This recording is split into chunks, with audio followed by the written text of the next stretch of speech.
Recently I've been seeing a few videos doing the rounds in the parkour community from a guy named Theo Tanchak, wherein he claims to be doing postural and biomechanical analysis of some of the Storo athletes in order to try and explain some of the things that are happening during their movement. Now, there are a few different things that I could take issue with and discuss about those videos, mainly around the whole idea of postural analysis in the first place and some of the anatomical claims made within them. But the main thing I want to talk about in this video is the whole idea of doing a postural analysis using the video clips that he has selected is not something that you can really conduct with any kind of scientific rigor, and that they're not really appropriate for what he's trying to do for two main reasons.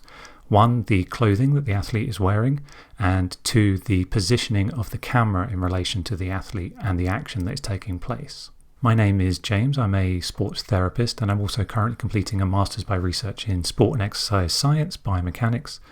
And before I went to university, I was a parkour coach with Parkour Generations in London for around 6 years. Now, the main video that I'm going to be looking at is the one about Drew's right foot slipping, which was the first video that Theo seems to have put out. I'm going to concentrate on this particular image from that video because I think it provides a really clear example of a lot of the issues that I have with his methods.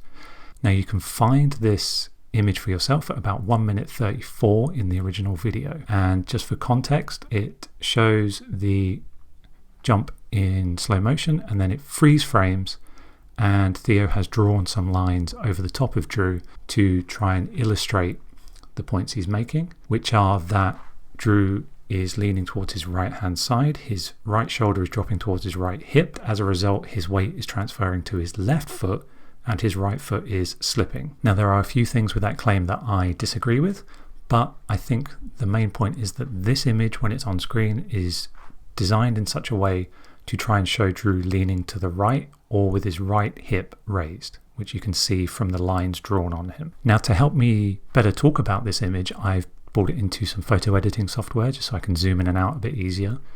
And I've also cropped it down so we can just focus on Drew, but otherwise this is the exact same image as it appears in Theo's video.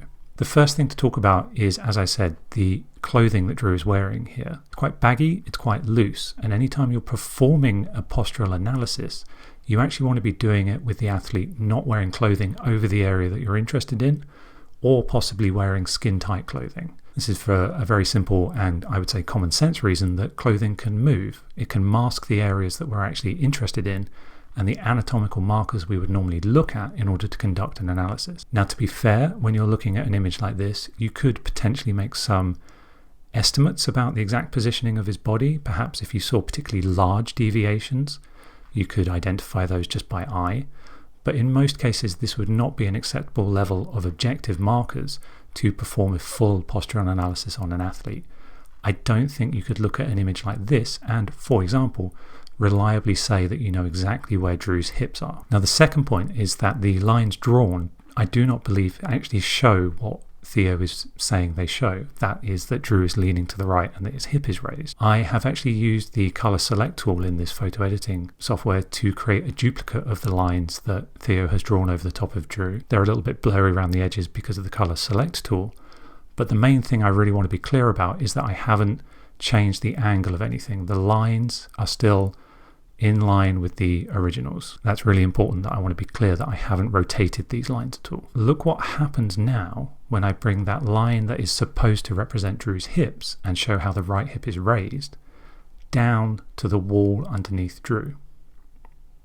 It now lines up. This is a common mistake in motion analysis called perspective error, where the plane of the camera lens is not parallel to the plane of action that you're looking at, or at a perfect 90 degrees kind of perpendicular. And as a result of this kind of perspective, things that you know are perfectly horizontal, for example in real life, actually appear to be at an angle from the perspective of the camera. And so in this example, Drew's hips only appear angled in relation to the squared off edges of the video frame. This also applies for the line for his spine that's been drawn on. For one, if I zoom in, I don't think it's actually truly on his spine. It appears to me like the line is heading off over his right shoulder, but if he is at an angle to the camera, you can see that actually he's just flexing forward, not leaning to the right. And so this drawing on top of Drew is misleading if you're claiming that it's showing him distributing his weight to the right or with his hip at an angle. Now, in fairness to Theo, it may be that these drawings over Drew are not the actual analysis he's conducting. That could be some different process, and these are just meant to kind of illustrate for video the things he's saying. If that's the case, I think they are actually very misleading. I don't think you could use an image like this one and claim that Drew is leaning to the right and that his hips are not aligned, as Theo is doing at the time that this image is on screen. And it's this kind of claim made using video clips like this that you see throughout the entirety of the rest of the video, and indeed the other videos that he's made.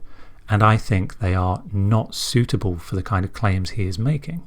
Ultimately, that is one example, but I think it's a very clear indicator of the kind of issue that I have throughout the rest of his videos. If Theo sees this video, then I'm happy to discuss this with him or with anyone else who cares to. The main takeaway point that I want you to realize from these videos is that making this kind of grand claim about someone's posture affecting their function is not something you can do from the weird angles and baggy clothing and other issues that you see in the video clips used throughout the videos. I'll wrap it up there. I don't want to go on too long, but I hope that's been slightly informative for you, and thank you for watching.